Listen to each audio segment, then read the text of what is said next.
सरफरोशी की तमन्ना अब हमारे दिल में है। ये गाना गाते गाते हमारे जो स्वतंत्रता सेनानी थे, उन्होंने हिंदुस्तान की आजादी के लिए लड़ाई लड़ी थी। अब यही आपकी लड़ाई है हमारी खुद की आजादी के लिए, आपकी फ्रीडम के लिए। चाहे वो फ्रीडम मेंटल फ्रीडम है, फिजिकल फ्रीडम है, इकोनॉमिकल फ्रीडम है, फ्रीडम फ्रॉम सोशल बाउंड्रीज है। ये आपकी खुद की आजादी की लड़ाई है। अगली एचसीएस की लड़ाई, 30 दिन आपकी लड़ाई के बच गए हैं। तो मैं आपके सामने इस वीडियो में बात करूंगा फॉर द नेक्स्ट 30 डेज एक जो स्ट्रेटजी आप लोग अपने लिए अपना सकते हैं to clear the HCS examination. And before starting about me, my name is doctor Amit. I have qualified HCS 2019 exam and I have given UPSC interview 3 times. So now let us talk about the strategy. इसमें हम complete detail में बात करेंगे कि क्या आपको follow करने की आवश्यकता है। देखिए, एज आई ऑलवेज टॉक, इस धरती पे दो ही टाइप के लोग हैं। एक, दोज हु आर फाइटर्स। अगर आप फाइटर हैं तो अच्छी बात है, आगे बढ़िए, इस वीडियो को देखिए। दूसरे होते हैं जो लड़ना नहीं चाहते। मैं ये नहीं कह रहा कि दीज आर बेटर और दीज आर नॉट। हम यहां पे जजमेंटल नहीं हो रहे। These are different kind of people. अगर आप इसमें से हैं तो फिर आपको लड़ाई लड़नी पड़ेगी। कंपटीशन हमेशा रूथलेस होता है, तो उसमें जितना रूथलेस आप अपनी तरफ से होंगे उतने ही ज्यादा आपके क्वालिफिकेशन के चांसेस होंगे। वहां पे सॉफ्ट हार्टेड लोग काम नहीं करते और उनका कोई भी मतलब वजूद नहीं रहने वाला। स्टीव जॉब्स ने कहा है कि the people who are crazy enough to think they can change the world are the ones who do it. तो ये तो स्टीव जॉब्स ने कहा था वर्ल्ड को चेंज करने के लिए। I am asking, are you crazy enough to change your own world? If you are, so I welcome you to the journey of the madness, जो अगले 30 दिन तक आपको ये पागलपन की जर्नी या फिर ये लड़ाई जो है लगातार 30 दिन तक लड़नी पड़ेगी। डेली बेसिस पे लड़ाई होगी। सुबह उठना पड़ेगा, जल्दी उठना पड़ेगा, पूरे दिन पढ़ना पड़ेगा, शाम को लेट सोना पड़ेगा, और यही साइकिल रिपीटेटिवली 30 दिन तक चलेगा। अपने घर वालों को बोलना पड़ेगा, अपने दोस्तों को बोलना पड़ेगा। हर चीज अपने दिमाग से निकाल के सिर्फ और सिर्फ एक ही टारगेट आपके दिमाग में होना चाहिए, that is HCS examination preliminary, जो कि हमारा 12 सितंबर को है। अब मैं आपको बताता हूं जो 6 स्टेप्स मुझे लगता है सबसे ज्यादा इंपॉर्टेंट है इस एग्जाम को क्वालिफाई करने के लिए। देखिए, पहला, first is revision. Revision, I believe अब तक बहुत सारे हमने वीडियोस भी बनाए हैं, रिवीजन के वीडियोस भी, स्ट्रेटेजी ऑफ रिवीजन के वीडियोस भी। तो आपका रिवीजन हो चुका होगा, और अगर नहीं भी तो अभी भी वी हैव 30 डेज। एक बार भी अगर आपने सारी चीजें पढ़ ली हैं तो रिवाइज रिवाइज रिवाइज। सबसे पहले आपको सारे के सारे सब्जेक्ट रिवाइज करने की जरूरत है। हमारी एकेडमी की तरफ से कैसे आप उस रिवीजन को एफिशिएंट कर सकते हैं वो भी मैं आपको बताऊंगा। The first step is revision. जितने भी मल्टीपल नंबर ऑफ रिवीजन होंगे उतने ही आप सिलेक्शन के पास जाते जाएंगे। यहां पे कोई एक फिक्स नंबर नहीं है, सर 1 रिवीजन, 2 रिवीजन, 3 रिवीजन, 10, 15, 20, 30, 100। जिसने जितने रिवीजन कर रखे हैं, he is better equipped to fight this examination. पहला step revision. Second step, test paper practice. अब आपको पता है कि कोई भी एग्जाम है, जैसे नीरज चोपड़ा है, नीरज चोपड़ा ने ओलंपिक में गोल्ड मेडल जीता है, वो लगातार इसी चीज की प्रैक्टिस करता रहता था। अब आपको भी, जो आपका 12 सितंबर का एग्जाम है, एमसीक्यू का एक टेस्ट होगा जिसमें 100 पेपर आएंगे, तो आपको डेली बेसिस पे for the next coming 30 days practice करनी है एमसीक्यूज की, टेस्ट पेपर प्रैक्टिस। सोर्स आप क्या रख सकते हैं? आप प्रीवियस ईयर पेपर रख सकते हैं। हमारा जो राउडी बैच है वो एक आपको रिवीजन में हेल्प कर सकता है। टेस्ट सीरीज एकेडमी की तरफ से भी जल्दी ही आने वाली है, विद इन 2-3 डेज हम उसकी अनाउंसमेंट भी कर देंगे। फुल लेंथ टेस्ट आप ट्राई कीजिए, जितने ज्यादा से ज्यादा आप रिवाइज कर सके। 20-30 के बीच में आपको ट्राई करना पड़ेगा फुल लेंथ टेस्ट रिवाइज करने का। अब हम आते हैं सबसे ज्यादा इंपॉर्टेंट। ये तो चलो सब कोई कर सकते हैं, रिवीजन भी कर सकते हैं, टेस्ट पेपर भी कर सकते हैं, बट उसके बाद जो एक आदमी प्रिलिमिनरी क्वालिफाई करता है और जो एक आदमी नहीं क्वालिफाई कर पाता, उन चीजों में जो सबसे डिफरेंशिएटिंग चीजें होती हैं वो होती है आपका फर्स्ट, बिलीव योरसेल्फ। अगर आपको अपने आप पे ही भरोसा नहीं है तो हाउ कैन यू एक्सपेक्ट कि एचपीएससी आप पे भरोसा करके आपको एचसीएस बना देगी? तो वो नहीं होने वाला है। सबसे पहले आपको खुद पे भरोसा करना पड़ेगा। ये सबसे महत्वपूर्ण स्टेप है। इसको करने के बाद the most important thing, you have to plan. आपको अगले 30 दिन प्लान करने पड़ेंगे कि भाई हर दिन मुझे कैसे करना है, किस तरीके से करना है। इस प्लान को आपको एग्जीक्यूट करना पड़ेगा। ये एग्जीक्यूशन जो है प्लान का, वो डेली बेसिस पे होना चाहिए। अगर आपने 10 घंटे डिसाइड किए हैं, 6 घंटे डिसाइड किए हैं, 12 घंटे, 15 घंटे, उनका एग्जीक्यूशन डेली बेसिस पे होना चाहिए। फिर at the end of the day आपको डेली रिपोर्ट देनी पड़ेगी खुद को। यहां पे कोई दूसरा आके आपको नहीं कहने वाला कि कितना कर लिया क्या नहीं कर लिया, आपको खुद को डेली रिपोर्ट देनी पड़ेगी। मैंने जो डिसाइड किया था उसमें से क्या मैंने 100% किया, 90 किया, 80 किया। देखिए 100 का 100 हर लोग अचीव नहीं कर पाते हैं। 80% तक भी अगर आप अपने जो डिसाइडेड आपने किया है उसका कर पा रहे हैं तो that is a good achievement. ये करने के बाद आता है आपका mind and the physical health.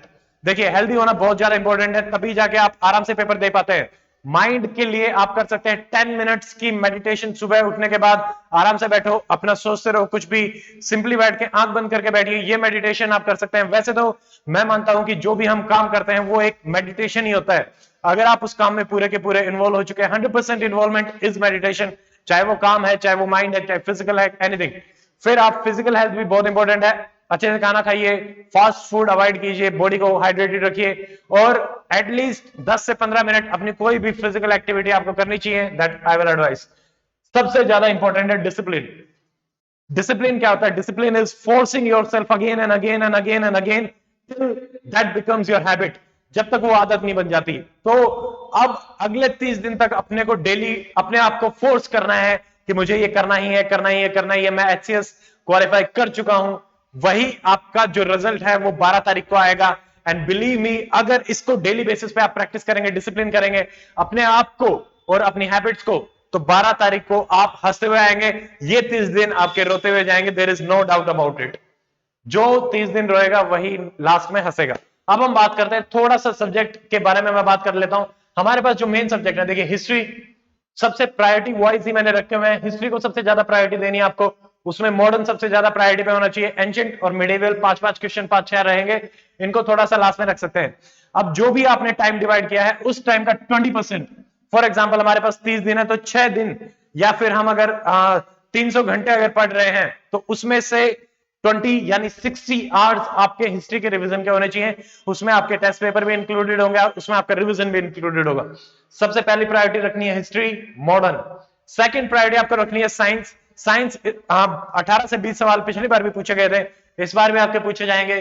Third आपका प्रायोरिटी में होना चाहिए हरियाणा जीएस। हरियाणा जीएस में करंट अफेयर में आपको फोकस करना है स्कीम्स पे, लोकेशंस पे जो हरियाणा की रहती हैं, और आपका जैसे 10 से 15 सवाल मैं एक्सपेक्ट कर रहा हूं कि इस बार आपके हरियाणा से आएंगे। वैसे मैं इससे पहले ज्योग्राफी को आपका प्रायोरिटी पे रखता था, थर्ड पे, बट अभी मैंने हरियाणा जीएस और करंट अफेयर को प्रायोरिटी पे दिया है, because that is my intuition saying कि इस बार कहीं ना कहीं इन दोनों का, हरियाणा जीएस का और करंट अफेयर का वेटेज आपका ज्योग्राफी से भी ज्यादा रहने वाला है। फोर्थ हमारा प्रायोरिटी पे करंट अफेयर आपको रखना है। करंट अफेयर में भी स्पेसिफिकली आपको जो चीज अवॉइड नहीं करनी है, that is science and tech का पोर्शन, गवर्नमेंट स्कीम्स आपको याद होनी चाहिए, लोकेशंस, डिफेंस से रिलेटेड जो भी नई डेवलपमेंट होती है वहां से सवाल आएंगे ही आएंगे, स्पेस से रिलेटेड जो भी नई डेवलपमेंट होती है वो आपको तैयार करनी है।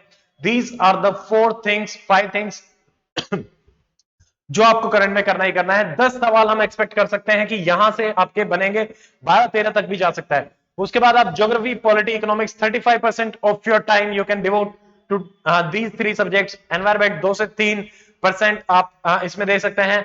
फिर आपको एनालाइज करना पड़ेगा खुद को कि मेरा कौन सा स्ट्रॉन्ग सब्जेक्ट है और कौन सा वीक है, उसी के बेसिस पे आपको देने पड़ेंगे। फॉर एग्जांपल अगर आपका हिस्ट्री स्ट्रॉन्ग है तो थोड़ा सा अवॉइड कर सकते हो। मान लो करंट अफेयर वीक चल रहा है, करंट अफेयर को ज्यादा से ज्यादा टाइम दो, ताकि अगेन आप इस लाइन में या फिर इस रेस में आगे बढ़ पाए। Smart planning is the most important thing. Hard work सब करते हैं, स्मार्ट वर्क करना सबसे ज्यादा इंपॉर्टेंट है। अब मैं बता देता हूं टाइम डिवीजन कितना रहना चाहिए। पूरा का पूरा अगर अपन इसको 100 माने तो 10 to 15% of your days time ये डेली बेसिस पे होना चाहिए। ऐसा नहीं एक दिन कर लिया, एक दिन कुछ कर लिया, डेली बेसिस पे कम से कम 10 to 15% ऑफ योर टाइम। अगर आप 10 घंटे पढ़ते हैं तो 1 आवर, अगर आप 6 घंटे पढ़ते हैं तो अप्रोक्सीमेटली 35-36 मिनट्स आपको टेस्ट प्रैक्टिस करने पड़ेंगे, MCQ. 10% previous day revision. For example अगर कल से हम अपना शेड्यूल बनाते हैं तो हमारा कल वाले शेड्यूल में आज जो मैंने पढ़ के रिवाइज किया है उसके लिए मुझे 1 घंटा अपना रखना पड़ेगा, या फिर 10% ऑफ योर टाइम। फिर हम बात करें बुक रिवीजन या नोट्स रिवीजन की, जिसके बारे में मैं बात कर रहा था, सब्जेक्ट मैंने सारे बता दिए।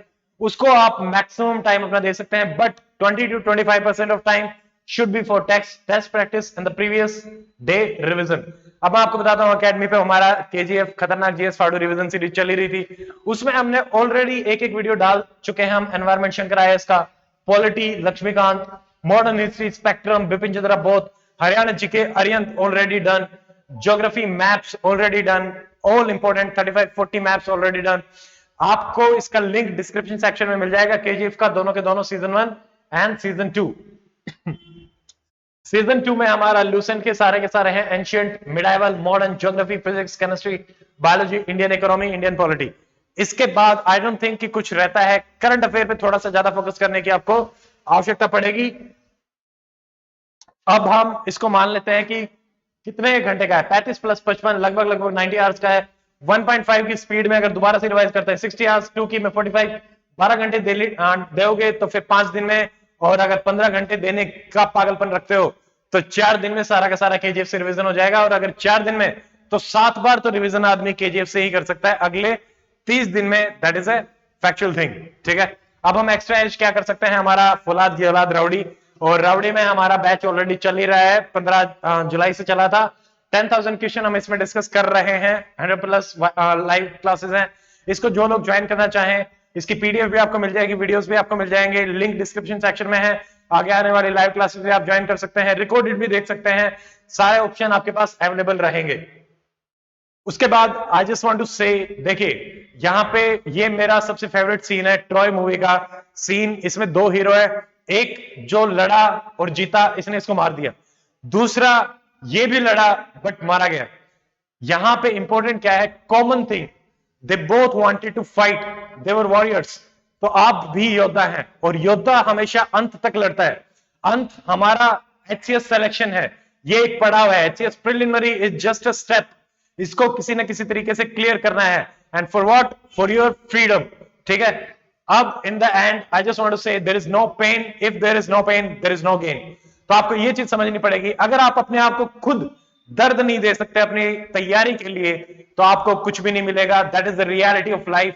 सो if you are ready to give your 100%, so believe me, आपको 100% ही रिजल्ट मिलेंगे। So that's it in this video. I hope आपको इससे काफी हेल्प मिलेगी। Share this video. अगर कोई और भी डाउट है तो आप कमेंट सेक्शन में डाल सकते हैं, I will try to address all your doubts, और see you then in the next video. Till then, stay fit, stay healthy, good bye, जय हिंद।